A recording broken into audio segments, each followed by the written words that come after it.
മയക്കുമരുന്നിനെതിരെ നടത്തുന്ന ക്യാമ്പയിന്റെ ഭാഗമായി വനിതാ കായിക താരങ്ങളുടെ ഫുട്ബോൾ മത്സരം ശ്രദ്ധേയമായി.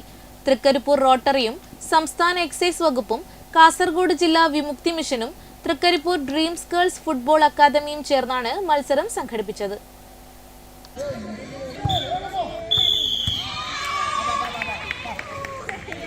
മയക്കുമരുന്നിനെതിരെ കായിക സംസ്കാരത്തിനൊപ്പം എന്ന സന്ദേശം ഉയർത്തിപ്പിടിച്ച് തൃക്കരിപ്പൂർ തൈക്കിലും വനിതാ ഫുട്ബോൾ മത്സരം സംഘടിപ്പിച്ചു.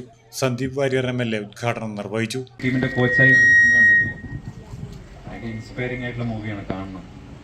നമ്മുടെ ആൺകുട്ടികൾ പരാജയപ്പെട്ട സ്ഥലത്ത് ഇന്ത്യൻ വനിതാ ടീം സക്സസ് ആവുന്ന സ്റ്റോറിയാണ്. നിങ്ങൾ നിർബന്ധമായും കണ്ടിരിക്കേണ്ട സ്റ്റോറിയാണ്. കാരണം ഇന്ത്യൻ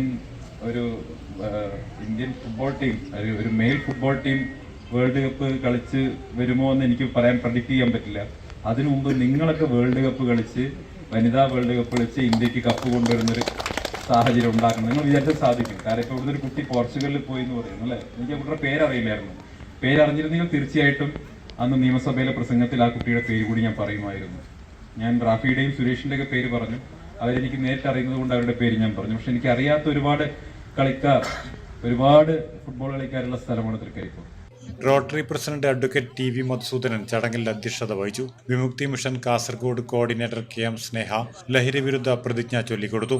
ഗ്രാമപഞ്ചായത്ത് അംഗവും ഡ്രീംസ് അക്കാദമി സെക്രട്ടറിയുമായ Rajesh Mappidichery, excise inspector K Dineshan, project director doctor V Rajeevan, C Sunilkumar, advocate KK Rajendran എന്നിവർ സംസാരിച്ചു. കളിക്കാൻ ഫുട്ബോൾ വേണമെന്ന് സന്ദീപ് വാര്യർ MLAയോട് അഭ്യർത്ഥിച്ച ഡ്രീംസ് വനിതാ അക്കാദമിയിലെ കുരുന്നുകൾക്ക് 5 ഫുട്ബോളുകൾ തരാമെന്ന് MLA ഉറപ്പു നൽകി.